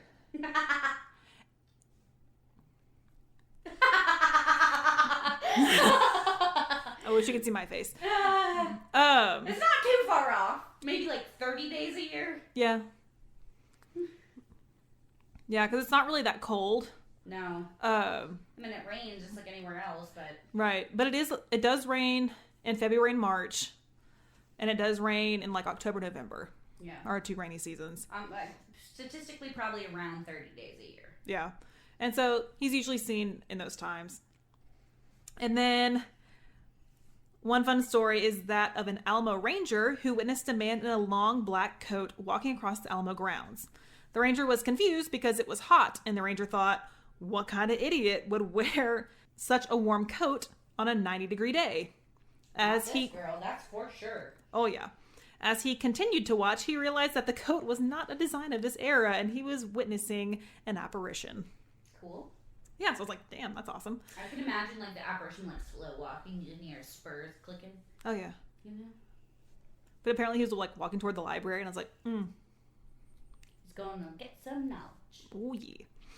So after Texas was annexed in 1845, the United States Army took up occupancy in the Alamo and used it to store supplies, and while they made the repairs. By the 19th century, the city turned the Alamo into their police headquarters and jail. And Fascinating. during all of this, paranormal activity started. Yeah, there's been a lot of trauma in this building. Oh, yeah. So the San Antonio Express News had several articles from 1894 to 1897 that described ghostly sentries who still guarded the roof, shadow figures, moans throughout the complex that were so loud it would wake the sleeping prisoners. Oh my god, can you imagine being in prison there? It was terrifying. You're like, bro, I was just drunk and... Good God. That's my interpretation of a moan to wake. She like put her head back and leaned with it. Well, I tried to not do it directly into the microphone. You just had your eyes rolled back in your head when you did it. And unexplained phenomena. We do that every time. And it's always me. in fact, there was so much activity that the staff couldn't explain that many refused to work at night. Their refusal to work at night caused the city to relocate the police headquarters and jail. Dang, so that's like an impact. Yeah. However, there have been... Words are hard. My eye is twitching. It's from stress from school. However, there have been many reports of the spirits of soldiers who are still on patrol around the Alamo, both in formation and individuals. So there have been some that have seen it from the Alamo and people looking out their windows from the Minger Hotel specifically that I've seen these sorts of soldiers walking around. There is a figure of what appears to be a Mexican soldier who is seen with his chin down and hands clasped behind his back. Some believe that this is the spirit of General Manuel Fernandez de Castrillon, which is one of Santa Anna's commanders, who offered protection to men who surrendered.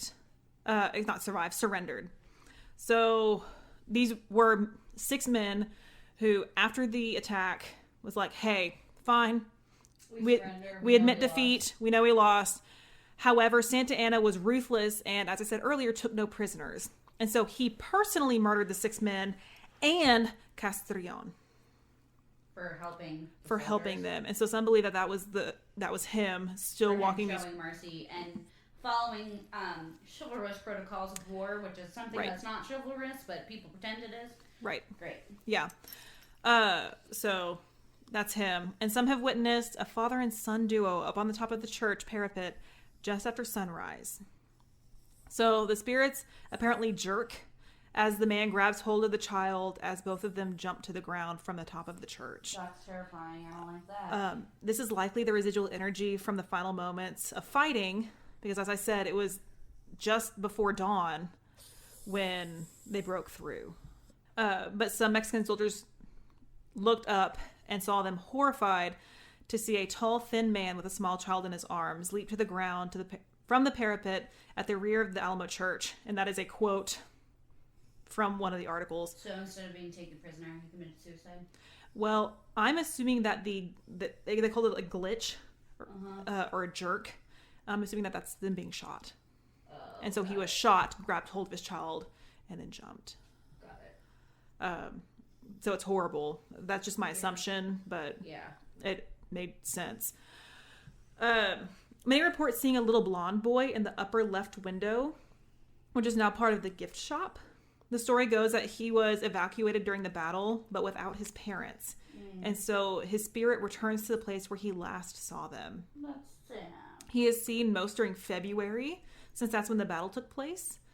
I haven't looked for him, even though I'm always there in February, because that's when our convention is. But it's also earlier February. It's more toward Valentine's Day. The battle started in late February. But one thing to note about this is that there's not a ledge at that window or any way for a real child to climb up and appear. And so if you see something up there, there's nothing for them to be standing on. So if you see a child, it's a little ghost. This last legend is a doozy, and it is the first report of ghosts at the Alamo. This goes back to when General Santa Anna gave his troops the order to destroy the Alamo and all the evidence there. When the Mexican troops received the message to destroy the evidence of the battle and the savagery that happened afterwards, the soldiers were met by 6 fully formed spirits at the entrance of the shrine, which is the chapel, that part that still stands, wielding flaming swords and yelling, "Do not touch the Alamo, do not touch these walls." They don't know who these spirits were, but some speculate that they could have been either the spirits of fallen Texans or the spirits of the Franciscan monks who used to reside there. Because it was originally a holy place. Right. And they guarded the church. Obviously, the troops fled, ignoring their orders. They panicked and were babbling, saying, quote, "There were ghosts, eyes blazing red, demons, guarding the place with swords and muskets of fire. It was like a shrine," which is where we now get our term, the shrine. Got it. And they report that Colonel Sanchez, who was stationed at the Alamo, made to General Alderad, the commander back in Mexico after Santa Anna was captured. He recounted the, quote, 6 diablos, or 6 devils, that guarded the front doors. General Alderad didn't believe them and sent a different group to go finish the job. However, this group was met by a tall male spirit who emerged from the roof of the shrine holding 2 flaming balls. That's what she said. These Great balls of fire. Hey-o. The soldiers were so overwhelmed by this sight that they fell to their knees and covered their faces.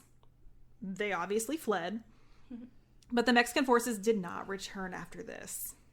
To honor these protective spirits, a cenotaph was built in 1939 depicting their faces of both the 6 spirits and the tall man. Spooky. Mm-hmm. But good work, guys. Right. But just to commemorate their continued defense of the Alamo. Cute. To wrap this up, I have a nice little poem for you. It's called Ghosts of the Alamo by Theodore O'Hara. The muffled drum's sad roll has beat the soldier's last tattoo. No more on life's parade shall meet the brave and fallen few. On flame's eternal camping ground, their silent tents are spread, and the glory guards with solemn round the Biovic. Wow, that's a word I haven't seen before. But, Catherine? What? Last line, second word.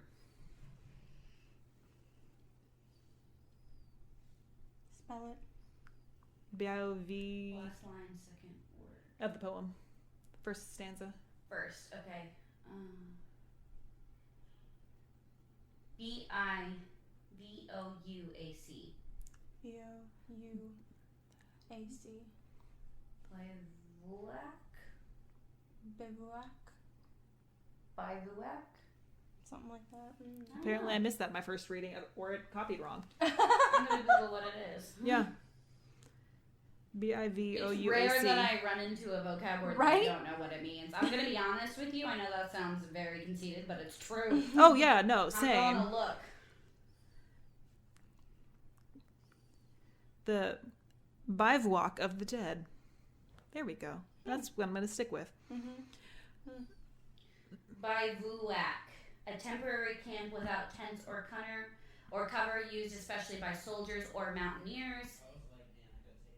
So it's a military term. That's why I didn't know. Okay. The bivouac of the dead. There we go. Wrapping that up. Now we know what it is. We're so educational. You're welcome, everyone. You're welcome. Taught a new vocab word. The neighing troop, the flashing blade, the bugle stirring blast, the charge, the dreadful cannonade, the din and shout are past. Nor war's wild note, nor glory's peal, shall thrill with fierce delight those breasts that never more may feel the rapture of the fight. Aw. Spooky. Spooky dead guys.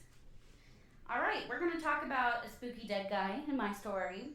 But he was alive for a while and then managed to kill possibly 20 people in this time span. So I'm going to preface, this case has a lot more humor than normally my cases have. He's still a murderer, a serial killer, probably.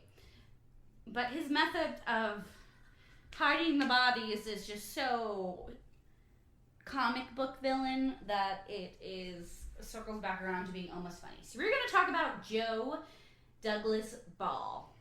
Oh, boy. Born in 1896 and died in 1938. So, he's an American murderer and suspected serial killer. And his nicknames are the Butcher of Elmdorf, which is right south of San Antonio. I think. Right outside of San Antonio. He was born in San Antonio proper. Mm-hmm. Or the Alligator Man. Oof. And why he was called the Alligator Man is because he had a bunch of pet alligators that he kept in a ditch in the backyard. So let's continue. Sometimes people call him the Bluebeard of South Texas because he was like a buccaneer, but in South Texas. So, he is known for killing at least 2 people, but sometimes I think the number could be high as 20 because they didn't have a great way to track his victims in the 1930s, and people used to think he was just like a folk tale, but he actually is a real person.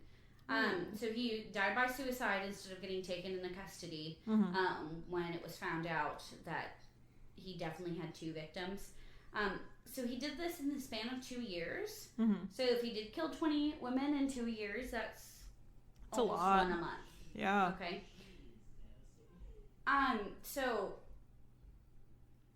first of all, his background's not so great. He's the great-great-grandson of John Hart Crenshaw, who was an illegal slave trader, kidnapper, and this is disgusting, a slave breeder. What the fuck? Yeah, even saying those words makes me want to vomit. That's horrific and gross. His great-great-grandfather was in Illinois and disgusting. So we don't think he really had a shot. So, he did serve in World War I. He came back and was a bootlegger, and he provided illegal liquor to the highest bidder, basically. After Prohibition, he opened up a saloon called the Sociable Inn in Elmdorf, so right outside of San Antonio. He already knew alcohol, and so that's why he went ahead and did it. So he started his career doing something illegal, and he ends his career doing something illegal. Shocking. Naturally. So he built a pond in the backyard, and he, cemented it, and he had 6 alligators in it, and I'll explain why he had the 6 alligators before he started feeding them the corpses of women, and I have to say the original reason is just, to me, maybe even more disturbing. So he built them. He had 1 big alligator and little tiny alligators, and he didn't understand the term corpus delicti, which if you don't know what that means, it means if you don't have a body, proving murder, it can be a lot harder. So he figured that if there was no body, he could not be convicted of murder. And he started using the alligators to eat the corpses of the women he murdered. I've definitely heard about this Yeah. guy. Yeah. So, I thought it was lore too, based on what I had heard. No, he's real. So, basically, he opened up this inn. It had a couple of small rooms. He had affairs with almost every woman that worked there. He would only hire... He's like the original Hooters. He'd only hire extremely attractive young women.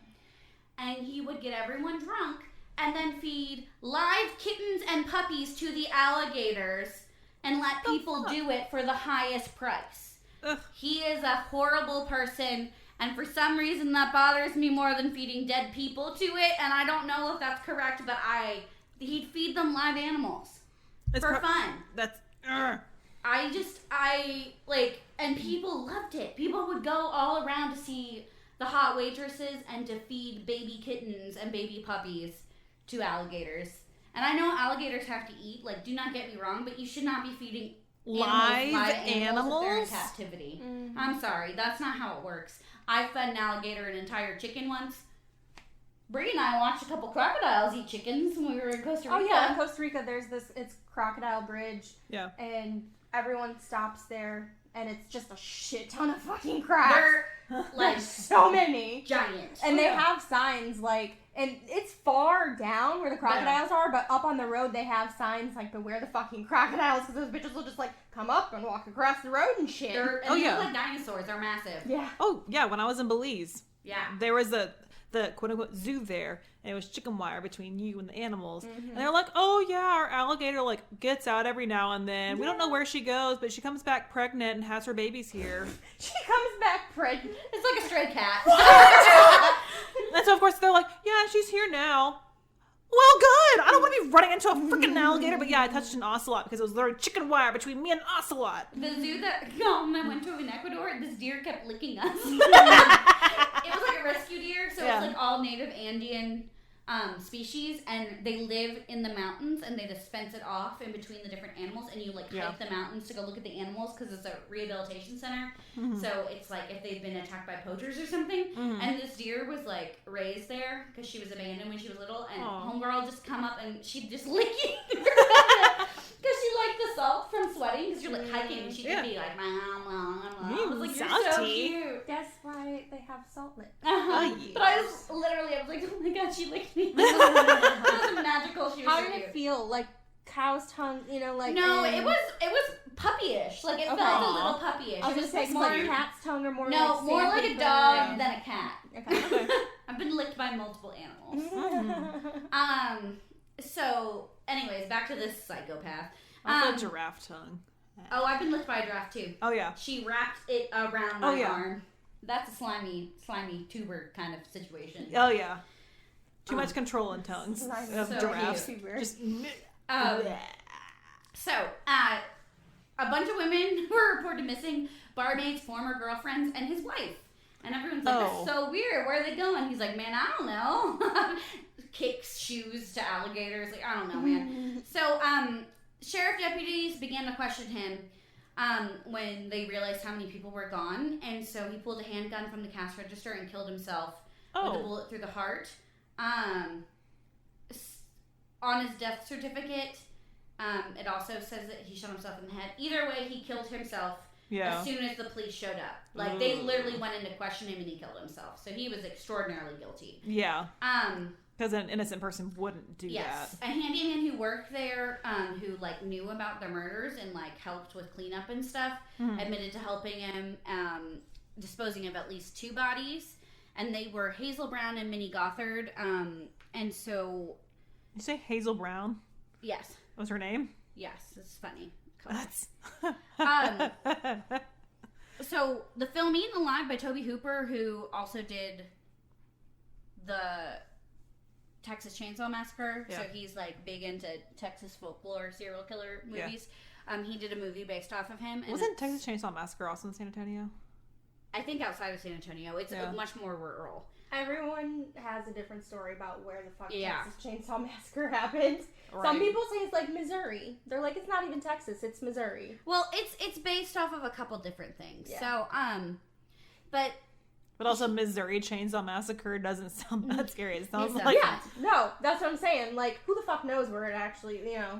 Because it's so many different hodgepodge. Yeah. So a couple other things that the people that that disappeared from him, he had a wife,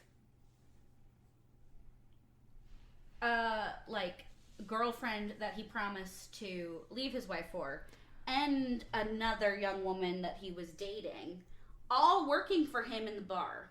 Oh. Also, okay, so I'm going off my notes and I'm going to just free ball this. So, I had this whole concept. He's literally the Joe Exotic of the 1930s Texas. Solid. Exactly the Joe Exotic, only he was sleeping with women instead of men. Yeah. One lady who worked for him got her arm ripped off in a car accident. Shit. And he told everyone it was the alligators who took her arm! Oh my god. And, like, I was completely floored. And so a lot of the women who worked there were, like, really young, like, run away from home young. Yeah. And so when they'd leave, he'd be like, oh, they just left. But, like, everyone's like, oh my god, his wife's arm got eaten off. Because he married a woman who used to work for him. Yeah. And then he ended up having 2 other girlfriends who also worked for him. Ugh. And they didn't find out about each other until presumably when he shot them and then fed them to the alligators. Rough. He did not feed them to the alligators alive. We Only don't have kittens. we don't have corpses, so we assume that he shot them first because that's what the handyman who worked for him said when they disposed of the 2 bodies. But there was 20 women missing from the inn within that time frame. Wow. So it could be up to 10. I don't know how much alligators eat. Not near as much as crocodiles. There's significant size difference. But yeah, so it could be up to 20 women. There's a lot of folklore. Are crocodiles larger? I think so. I thought they were smaller. No, I think they're bigger. I don't know. I'm gonna Google. I've lived with the wild alligators in Florida, but the ones I saw in Egypt and the ones I saw in Costa Rica were much larger and they were crocodiles. But it could be particular types of crocodiles and alligators. I know the noses are shaped different. Mm-hmm. That's the biggest thing, I think. Crocodiles are larger. Yeah. So alligators can grow up to 4.5 meters, while crocodiles can grow up to 5.5 meters. Yeah. They're big lizards with pointy teeth, and you do not want to meet one, especially in the water. On land, they can sprint like no one's business for a short distance, but you may be able to outrun them. In the water, you are gator rolled and a goner for sure. Mm-hmm. I lived in Florida. Literally once we tried to get into our car and we couldn't because there was an alligator laying in front of the car. We were like, oh my God. The specificity of that is the Nile crocodiles are bigger than alligators. Yes, because in Egypt those things are absolute behemoths. Mm-hmm.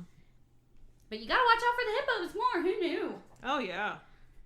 But yeah, so that's like a very brief overview of my case. There's a lot of information, but everything I could find was basically more lore about him. Yeah. That all says the same thing. But the most horrifying thing was the fact that he used to feed live puppies and kittens. And That is he shot 2 horrifying. women. That's so rude. I feel like feeding a corpse to an animal to dispose of it is not as horrific as shooting someone. Right. You know? But people get really hung up on the fact that he fed the corpses to the crocodiles. But I feel like the act of murder, it's worse than that. And I just kept them to Carol Baskin feeding her husband. And I was like, husband whacked him. can we, like, do an exact based Tiger King, but it's actors and it's Joe Ball as Joe Exotic? Yes. Like, the name even. We could even call him Joe Exotic. Like, I'm just really into this concept. It's just a 1930s Joe Exotic, and it's set up like a documentary, but it's him with his alligators. Yes. Right? Let's do it. This is an amazing HBO. You would Hit us love up. this. Hit us up. This is a killer idea. Ha ha ha ha. Ha! But I'm serious. I literally was just reading it and I was like, oh my God, it's Tiger King. We can call him Gator King. I have a concept, okay? Someone, let's talk royalties. Let's talk numbers. Let's get a team together. I'm ready. I'm ready with this concept. And that's what distracted me through most of my research. He is covered on several other podcasts because the absurdity of him. Like I said, it depends on if you believe that he's actually a murderer or not. But he was a real person. He's totally a murderer. He's been immortalized as the stuff of legend. But he was real. Yeah. And most legends have fact rooted somewhere. So What that a is the wild Alligator episode Man. we had. Yeah. Lots of animal references. Oh, yeah. Alright. Awesome. Well, we hope you enjoyed this tour of San Antonio. Adios. Bye. Bye. Bye. Follow us on Instagram at Darkside Tour Guides and on Twitter at Darkside Guides. Give us a like on Facebook at Darkside Tour Guides. Visit the blog at darksidetourguide.wordpress.com or email us at darksidetourguides@gmail.com.